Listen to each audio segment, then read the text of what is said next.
Primary, secondary, tertiary ఈ 3 రంగాల్లో కూడా ఫెసిలిటీస్ ఏర్పాటు చేసుకోవడం, ఖాళీ ఉన్నటువంటి పోస్టులు భర్తీలు చేసుకోవడం, ఇన్ఫ్రాస్ట్రక్చర్ ఇదంతా కూడా డెవలప్ చేసుకోవడం, కొత్త మెడికల్ కాలేజు బిల్డింగ్స్, అదేవిధంగా సిహెచ్సిస్ ఇవన్నీ కూడా, అది కాకుండా డాక్టర్ వైఎస్ఆర్ విలేజ్ క్లినిక్స్లో ఇన్ఫ్రాస్ట్రక్చర్ డెవలప్ చేసుకోవడం, ఇవన్నీ కూడా నిర్ణయాలు ఎప్పటికప్పుడు మీ ద్వారా తెలియజేస్తూ ఉన్నాం. అయితే ఇవాళ ఏదైతే ఈ శిశు సంరక్షణ కిట్ల గురించి డిస్కస్ చేస్తూ ఉన్నాం, మీరందరికీ తెలుసు ఈ పథకం 2016లో తీసుకురావడం జరిగింది. అంటే దాదాపు 695 ఎంత ఆ రూపీసు ఒక్కొక్క కిట్టు డెలివరీ అయ్యాక ఇవ్వాలనే ఉద్దేశంతో ఈ కార్యక్రమం ప్రారంభించారు. అయితే డిసెంబర్ 2019 ఎప్పుడైతే రాష్ట్ర ప్రభుత్వము ఆరోగ్య ఆసరా పథకం ప్రవేశపెట్టిందో అప్పుడు దాదాపు 1519 ప్రొసీజర్స్ ఆరోగ్యశ్రీ కింద ఉన్నటువంటి ప్రొసీజర్స్కి ఒకవైపు ఎంపానల్డ్ హాస్పిటల్స్లో, అదేవిధంగా ప్రభుత్వ ఆసుపత్రుల్లో ప్రభుత్వం ఖర్చు మీద ఉచిత ట్రీట్మెంట్ ఇస్తూనే ట్రీట్మెంట్ అయ్యాక కూడా రోజువారీగా సస్టెనెన్స్ కోసము 225 రూపాయలు చొప్పున ప్రొసీజర్ని బట్టి కొన్ని రోజులకి ఆ పేషెంట్లకి ఈ ఆరోగ్య ఆసరా పథకంని ప్రభుత్వం ప్రవేశపెట్టింది. చాలా మంచి ఫలితాలు ఈ ఆరోగ్య ఆసరా పథకం వల్ల ప్రజలకి అందాయి. ఇప్పుడు వరకు మనం ఒకసారి ఆ ఖర్చులు చూసుకుంటే డిసెంబర్ 2019 నుంచి మార్చ్ 2020 వరకు దాదాపు 79 కోట్ల రూపాయలు, అదేవిధంగా ఏప్రిల్ 2020 నుంచి మార్చ్ 21 వరకు 193 కోట్ల రూపాయలు ఆరోగ్య ఆసరా కింద ఇవ్వడం జరిగింది. ఈ సంవత్సరం చూసుకుంటే 1 ఏప్రిల్ నుంచి ఇంకా అక్టోబర్ పూర్తి కాలేదనుకోండి, దాదాపు 7 నెలల్లోనే 160 కోట్ల రూపాయలు ఆరోగ్య ఆసరా కింద ప్రభుత్వం ఈ పేషెంట్స్ అందరికీ కేటాయించారు. అదే ఆరోగ్య ఆసరా పథకం కింద డెలివరీస్ జరిగితే గవర్నమెంటు 2019లో ఫస్ట్ నార్మల్ డెలివరీ అయితే 3000 రూపాయలు, సిజేరియన్ డెలివరీ అయితే 1000 రూపాయలు అని ప్రకటించి మళ్ళీ దాన్ని అమెండ్మెంట్ తీసుకువచ్చి సెప్టెంబర్ 2020 నుంచి నార్మల్ డెలివరీ అయితే 5000, సిజేరియన్ డెలివరీ అయితే 3000 రూపాయలు ప్రతి ఒక్క డెలివరీకి ఈ ఆరోగ్యశ్రీ కింద తీసుకువచ్చి, అంటే ఆరోగ్యశ్రీ కింద ఇంకొక అడ్వాంటేజ్ అంటే ఎంపానల్డ్ హాస్పిటల్లో కూడా జరిగిన ఆరోగ్యశ్రీ కింద ఎంటైటిల్మెంట్ ఉంది కాబట్టి ప్రతి ఒక్క ఆరోగ్యశ్రీ కేసు కింద రిజిస్టర్ అయినటువంటి డెలివరీకి ఈ 5000, 3000 రూపాయలు ఇవ్వాలనేది ప్రకటించింది. దాన్ని బట్టి ప్రతి ఒక్క ఆరోగ్యశ్రీ డెలివరీకి ఈ అసిస్టెన్స్ ఇవ్వడం జరుగుతూ ఉంది. ఈ 2016లో ఎప్పుడైతే ఈ పథకం ప్రవేశపెట్టారో ఆ రోజుకి అటువంటి అసిస్టెన్స్ ఏమీ లేదు. దాదాపు 700 రూపాయలు అసిస్టెన్స్ ఇస్తూ ఉంటే ఇవాళ మనం దాన్ని టోటల్గా ఆరోగ్య ఆసరా కింద డెలివరీ అయ్యాక డెలివరీ ఖర్చులు ఇవంతా కూడా గవర్నమెంట్ భరిస్తూనే వెళ్ళేటప్పుడు విదిన్ 24 అవర్స్ డిశ్చార్జ్ అయ్యేటప్పుడే మనం ఈ 5000 రూపాయలు నార్మల్ డెలివరీకి, 3000 రూపాయలు సిజేరియన్ డెలివరీకి ఇస్తున్నాం. కాబట్టి ఈ స్కీము దేంట్లో అయితే దాదాపు 700 రూపాయలు మాత్రమే ఖర్చు అయ్యేది, దాన్ని బదులుగా మనం చాలా ఎక్కువ డబ్బులు ప్రతి ఒక్క డెలివరీకి ఇవ్వడం జరుగుతూ ఉంది. అయితే ఈ స్కీమ్లో కూడా ఏదో గవర్నమెంటు డబ్బులు పొదుపు చేసి ఖర్చు తగ్గించాలనేది ఉద్దేశం కాదు. ఎన్హెచ్ఎం కింద ఈ స్కీము మనం ఫైనాన్స్ చేసే బదులు ఎలాగా మనం ఆరోగ్య ఆసరా కింద 5,000, 3,000 రూపాయలు ఇస్తున్నాం కాబట్టి ఎన్హెచ్ఎం నిధులు అదే హెల్త్ డిపార్ట్మెంట్లో వివిధ పథకాలకి మనం ఖర్చు పెట్టాల్సిన అవసరం ఉంది. కావాలంటే ఇప్పుడు ఇవాళ నాకు ఎన్హెచ్ఎం కింద 2,400 కోట్లు, 2,500 కోట్లు ఏదైతే బడ్జెట్ ఉంటుందో దాంట్లోనే 20-30 కోట్లు వేరే పథకాలకి మనం వాడుకోవాలంటే అవకాశం ఉంది. ఎందుకంటే ఇక్కడ సమగ్రమైనటువంటి పథకము ఆరోగ్య ఆసరా పథకం మనం తీసుకువచ్చాం కాబట్టి. సో కావాల్సినటువంటి సమగ్రమైనటువంటి ప్రణాళిక ప్రకారం అన్ని రంగాల్లో ఎవరైతే పేషెంట్స్ ఉన్నారో వాళ్ళకి ట్రీట్మెంట్ విధానము ఆరోగ్యశ్రీ కింద, ఇప్పుడు ఆరోగ్యశ్రీ కూడా డేటా ఇప్పుడు మీరు చూసుకుంటున్నారు. ఉదాహరణంగా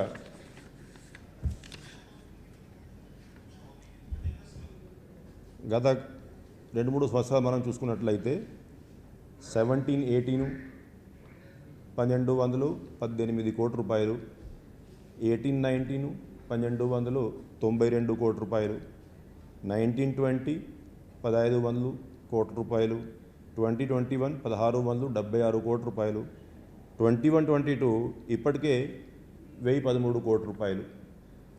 సో ఆ కంపారిజన్ ఎందుకు చెప్తా ఉన్నానంటే ఓవరాల్ పేషెంట్కి ఏ కేటగిరీలో అయినా మేలు జరగాలి.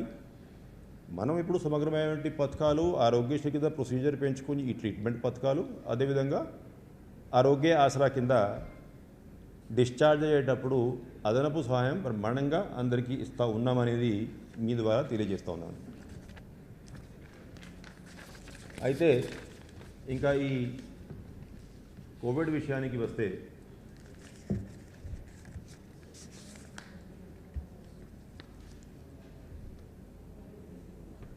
జిల్లాలో ఉన్నటువంటి అన్ని డిపార్ట్మెంట్ల సహకారంతో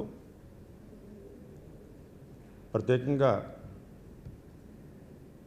గ్రామ స్థాయి, వార్డు స్థాయి, అదేవిధంగా సచివాలయం స్థాయిలో ఉన్నటువంటి volunteers, ASHA workers, ANMs, PSC medical officers, ఆ మొత్తం ఆ స్టాఫ్ అందరూ కూడా బాగా కష్టపడి పనిచేసి ఇప్పటికే 5,02,45,906 డోసెస్ వ్యాక్సినేషన్ సాధించగలిగాం. ఈ కష్టపడి పనిచేసేటువంటి ప్రతి ఒక్క ఎంప్లాయీ, అన్ని డిపార్ట్మెంట్ ఎంప్లాయీస్, దాంట్లో ప్రత్యేకంగా ఈ అంగన్వాడీ వర్కర్స్ కూడా చాలా కీలకమైనటువంటి పాత్ర పోషిస్తూ ఉన్నారు. అందరినీ కూడా నేను హృదయపూర్వకంగా అభినందిస్తున్నా. ప్రజలందరినీ కూడా ఈ సహకారం అందించారు కాబట్టి వాళ్ళని కూడా హృదయపూర్వకంగా అభినందిస్తూ ఉన్నాను. టోటల్ ఇప్పుడు మీరు డీటెయిల్ చూసుకున్నట్లయితే ఫస్ట్ అంటే 2 డోసులు తీసుకున్నటువంటి పాపులేషన్ ఎంత ఉంది అంటే 1,84,90,379 మంది 2 డోసులు కూడా తీసుకున్నారు. అంటే 1.85 crores ఆల్మోస్ట్. అది కాకుండా ఓన్లీ సింగిల్ డోస్ తీసుకున్న వాళ్ళు 1,32,65,148 మంది ఉన్నారు. మొత్తం కలిపి 3,17,55,527 మంది పబ్లిక్ కనీసం 1 డోసు తీసుకోవడం జరిగింది. అంటే టోటల్ మనం చూసుకున్నట్లయితే మనం కార్యక్రమం ప్రారంభించేటప్పుడు దాదాపు 3,47,31,355 మంది ఉంటారు. ఆ రోజు ఉన్నటువంటి డేటాని బట్టి ఈ వ్యాక్సినేషన్ కార్యక్రమం ప్రారంభిస్తే దీన్ని బట్టి చూసుకున్నట్లయితే దాదాపు 91.43% పర్ఫార్మెన్స్. అయితే ఈ మధ్యలో గవర్నమెంట్ ఆఫ్ ఇండియా రాష్ట్రంలో ఉన్నటువంటి వ్యాక్సినేబుల్ పాపులేషను ఎంతమంది అంటే 3,95,22,000 అనేది అన్ని రాష్ట్రాలకి రిజిస్ట్రార్ జనరల్ సెన్సస్ నుంచి తీసుకొని డేటా కమ్యూనికేట్ చేశారు. అయితే ఈ 3,95,22,000 డేటాని బట్టి మనం చూసుకున్నట్లయితే ఈ పర్ఫార్మెన్స్ ఏదైతే ఉందో 3,17,55,527 it is 80.35% performance for at least 1 dose. అదేవిధంగా సెకండ్ డోజు ఏదైతే 1,84,90,379 తీసుకున్నారు, దట్ అమౌంట్స్ టు 46.79%. కంట్రీ అదే హోల్ మీరు కూడా చూసి ఉంటారు ఫిగర్స్. అవి బోత్ డోసెస్ తీసుకున్నటువంటి పబ్లిక్ దాదాపు 32-33% రేంజ్లో ఉన్నారు. మనం 46.79% సాధించాం ఈ డేటాని బట్టి. అయితే ఏదైతే మనం first 3.47 crore last year estimate వేసుకొని ముందుకు వెళ్ళాం, ఇప్పుడు 3.95 crores గవర్నమెంట్ ఆఫ్ ఇండియా ఏదైతే ఫిగర్స్ కమ్యూనికేట్ చేశారో దాని గురించి ఇప్పుడు మనం కలెక్టర్లందరికీ ఈ వాలంటీర్స్కి ఈ డేటా ఇవంతా కూడా ఇచ్చి ఇంటింటికి వెళ్ళి కరెక్ట్గా అసెస్మెంటు ఆ సర్వే త్వరగానే పూర్తి చేసుకొని యాక్చువల్ ఫిగరు మన రాష్ట్రంలో ఎంతమంది ఇంకా మిగిలి ఉన్నారు అవి వెరిఫై చేసుకోమన్నాం. బహుశా ఈ శుక్రవారం వరకు అందరూ కలెక్టర్స్ కూడా ఈ డేటా ఇచ్చేటువంటి పరిస్థితి ఉంటుంది. ఆ రోజుకి మళ్ళీ ఒకసారి మనం సమావేశం అయి కరెక్ట్గా ఎంతమందికి వ్యాక్సినేషన్ చేయాలనో ఆ డేటా కూడా మీ ద్వారా తెలియజేసుకుంటాం. అంటే దీంట్లో జిల్లా వారీగా మనం చూసుకున్నట్లయితే కొన్ని జిల్లాలు మన రాష్ట్రం యావరేజ్ లేకపోతే కంట్రీ యావరేజ్ కంటే చాలా ఎక్కువ వ్యాక్సినేషన్ చేయడం జరిగింది.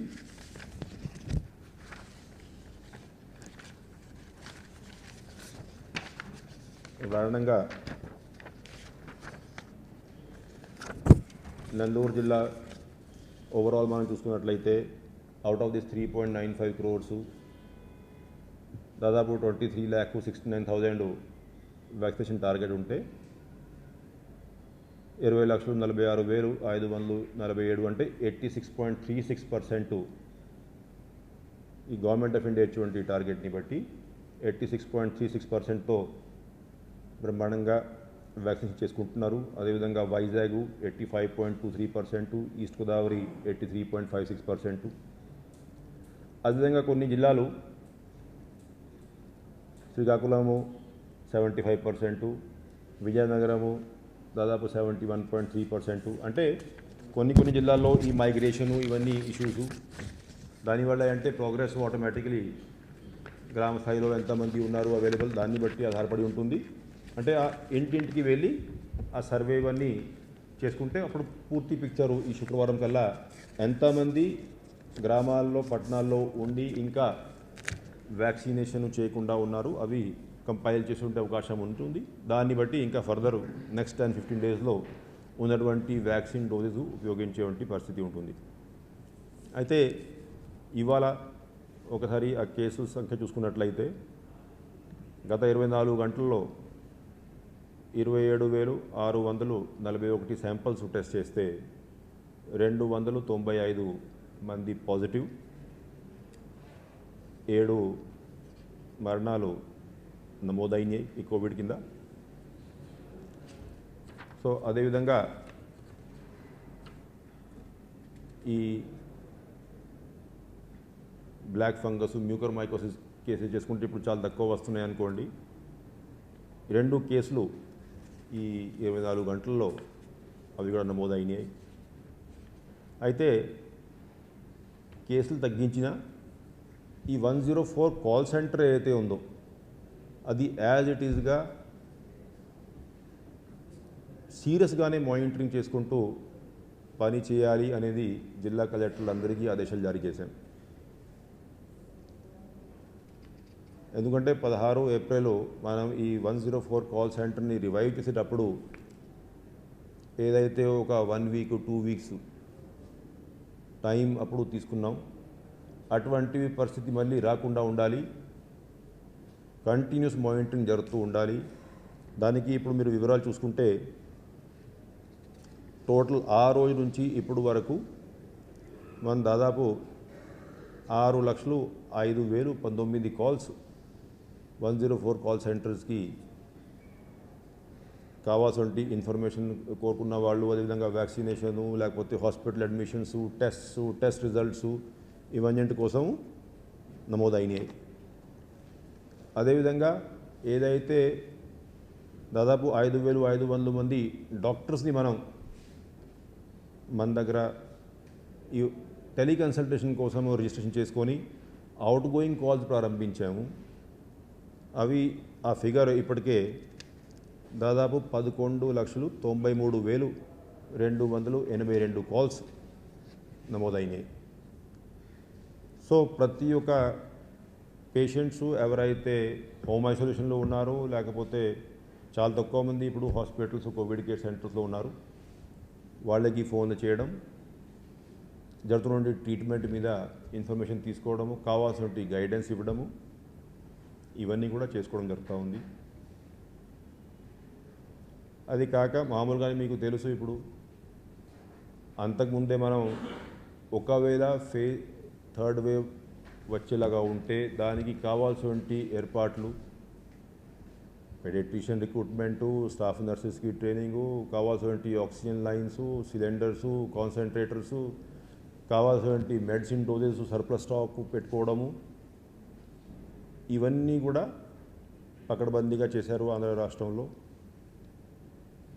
ఇప్పుడు ఉన్నటువంటి పరిస్థితిని బట్టి అయితే అన్ని చోట బెడ్స్ ఇవన్నీ అవైలబుల్గా ఉన్నాయి. కావాల్సినటువంటి స్టాక్ ఆఫ్ కాన్సన్ట్రేటర్స్, సిలిండర్స్ ఇవన్నీ కూడా ఉన్నాయి. బట్ ఒకవేళ ఏమాత్రం ఎమర్జెన్సీ ఉన్నా కూడా దాన్ని కూడా డీల్ చేయడానికి, ఎదుర్కొనడానికి ప్రభుత్వం సిద్ధంగా ఉందని చెప్పేసి మీ ద్వారా తెలియజేస్తూ, ఇటువంటి అంటే వార్తలు పబ్లిక్కి మనం ఇచ్చేటప్పుడు క్లియర్గా, అంటే ఓవరాల్ గవర్నమెంట్ స్టెప్స్ తీసుకున్నవి కూడా ప్రజలకి టైం టు టైం తెలియజేస్తూ, ఎందుకంటే వాళ్ళకి ఈ కన్ఫ్యూజను, లేకపోతే కొన్ని అపోహలు ఏర్పడి ఇటువంటివి మిస్కమ్యూనికేషన్ ఉండొద్దనే ఉద్దేశంతో టైం టు టైము మీరందరూ కూడా ఏదైతే గవర్నమెంట్ స్టెప్స్ తీసుకుంటున్నారో అది కూడా ప్రజలకి తెలియజేస్తే బాగుంటుందని చెప్పేసి మీరందరినీ కూడా రిక్వెస్ట్ చేసుకుంటూ సెలవు తీసుకుంటున్నాను. నమస్కారం.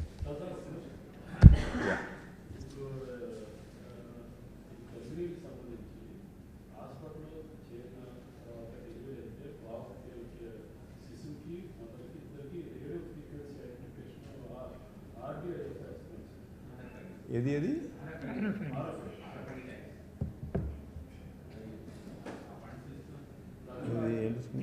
You can clarify. ఏం కావాలండి? ఎక్కడైనా స్పెసిఫిక్ హాస్పిటల్ ఉంటే will take action. As such program is continuing, RFID tags programme.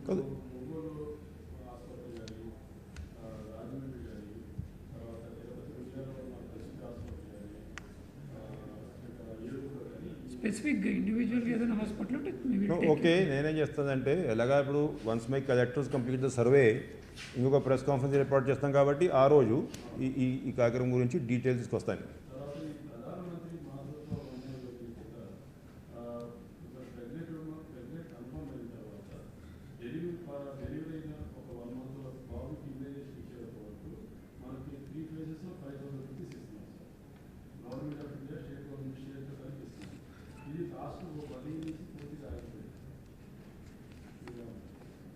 అంటే ఇప్పుడు because I came prepared for data on one particular aspect, ఈ స్కీమ్ మీద డేటా తీసుకురాలేదు. Next week when I come to you for detailed survey information, I bring the information on the scheme and give you details. అంటే నేనేమంటున్నా అంటే ఏ programme కూడా ఆగిపోయే ప్రసక్తే లేదు. అండ్ రెండోది, ఇప్పుడు మీరు చెప్తున్నారు గవర్నమెంట్ ఆఫ్ ఇండియాస్కి డబ్బు ఇచ్చింది మీరే అంటున్నారు. ఇచ్చాక మేమేం డైవర్ట్ చేయదలుచుకోలేదు, డైవర్ట్ చేయరాదు కూడా. కాబట్టి you give me 4-5 days time. Anyway, next Monday, Tuesday, whenever I have a press conference, I will come with full facts on this scheme.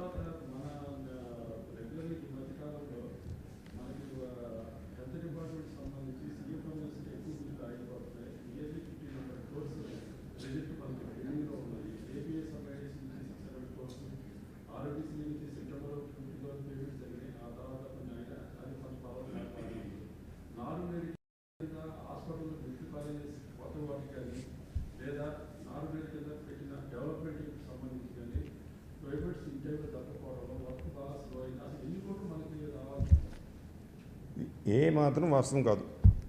ఉదాహరణంగా doctor YSR village clinic కింద అంతకుముందు ఇప్పుడు మనం అంటే పంచాయతీరాజ్ డిపార్ట్మెంటు నరేగా నిధులు టైఅప్ చేసుకొని 50% ఏమో మనం హెల్త్ డిపార్ట్మెంట్ నుంచి టైఅప్ చేసుకొని దాదాపు 8,585 డాక్టర్ వైఎస్ఆర్ విలేజ్ క్లినిక్స్ ప్రారంభించాం. సో ఫస్ట్ నరేగా నిధులు ఏదైతే 50% వాళ్ళు ఇవ్వాలి కాబట్టి ఇది వాడుకున్నాం. దెన్ హెల్త్ డిపార్ట్మెంట్ నిధులు జస్ట్ ఒక 1 వీక్ బ్యాకే దాదాపు 380 ఎంత ఇచ్చాం మనం 220 crores దానికి యాక్చువల్ పేమెంట్ చేయడం జరిగింది.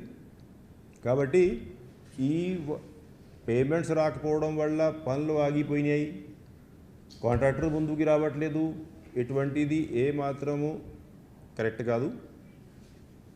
గవర్నమెంటు ఏదైతే కమిట్మెంట్ ఇచ్చిందో ఆ పథకాలు ఆ టైం ఫ్రేమ్లో డెఫినెట్గా పూర్తి చేసేటువంటి ప్రణాళిక ప్రకారమే ముందుకు వెళ్తున్నాం.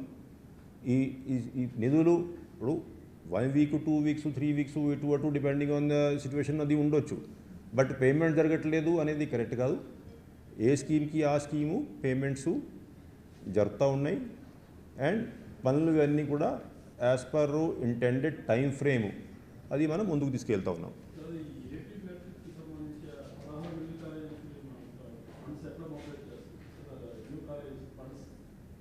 దాంట్లో ముందుగానే అడ్మినిస్ట్రేటివ్ శాంక్షన్ ఇచ్చేటప్పుడు కొన్ని కాలేజెస్ ఏమో 3 కాలేజెస్ మీకు తెలుసు government of India central scheme కింద 60-40 కింద రేషియో కింద శాంక్షన్ చేశారు, 325 crores శాంక్షన్ చేశారు, అదనపుగా మనం ఇచ్చాం. అదేవిధంగా మిగతా కాలేజెస్కి శాంక్షన్ ఇచ్చేటప్పుడు depending on the financing norms NABARD loan లేకపోతే వివిధ పబ్లిక్ సెక్టర్ బ్యాంక్ లోన్స్ ఇవన్నీ కూడా part of the administrative sanction understanding. So దాంట్లో గవర్నమెంట్ కాంట్రిబ్యూషన్ కొంత ఉంటుంది, లోన్ కాంపోనెంట్ కొంత ఉంటుంది. ఆ లోన్ కాంపోనెంట్ అయితే ఉందో అవి టైఅప్ చేసేటువంటి ప్రక్రియ జరుగుతూ ఉంది. నెబార్డ్కి ప్రపోజల్స్ పంపడం జరిగింది, వాళ్ళతో ఇప్పుడు మేము డిస్కషన్స్ నిర్వహిస్తూ ఉన్నాం. As and when it is finalised అది ఎట్లయినా మీ జియో ఇవ్వడం జరుగుతుంది, మీ ద్వారా కూడా తెలియజేసుకోవడం జరుగుతుంది.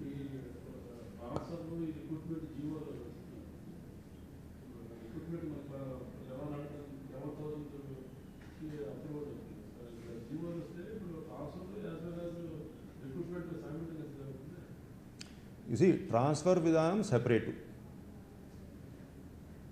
రిక్రూట్మెంట్ 2 రకాలు, ఒకటి ఎగ్జిస్టింగ్ వేకెన్సీసు, రెండోది కొత్త పోస్టులు.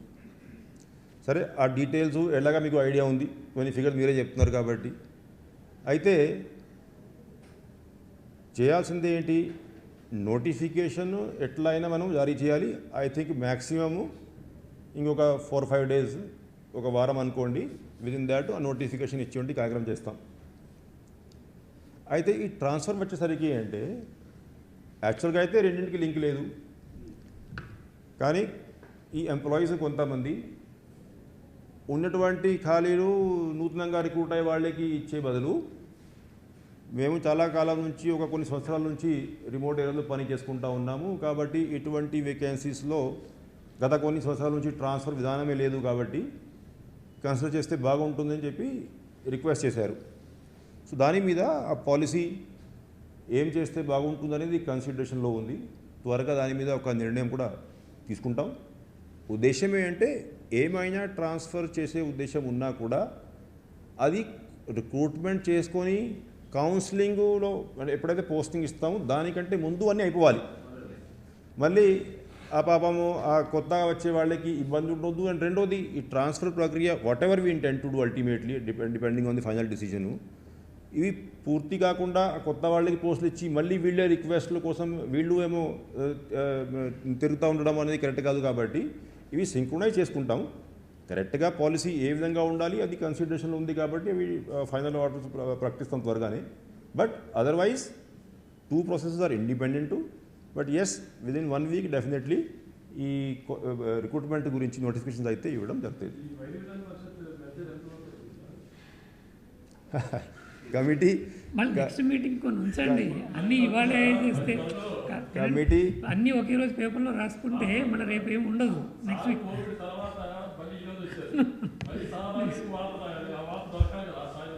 ఇప్పుడు చూడండి, మీరు ఇప్పుడు దాట్ మీన్స్ ఏం దొరకట్లేదు మీకు. ఏం దొరికినప్పుడు ఎందుకు సృష్టిస్తున్నారే? సో అది అంటే మర్జర్ గిర్జర్ అంటే మీకు తెలుసు. కమిటీ ఒకటి ఏర్పాటు చేసుకున్నాం. ఆ కమిటీ రికమెండేషన్స్ ఫైనలైజ్ చేసుకుంటా ఉంది. త్వరగానే once the committee recommendations are received by the government, దాని మీద obviously government will analyse and take a view. Okay, thank you.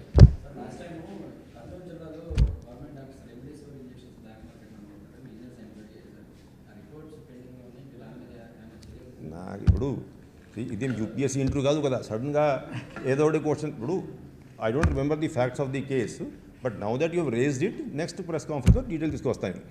Okay, right.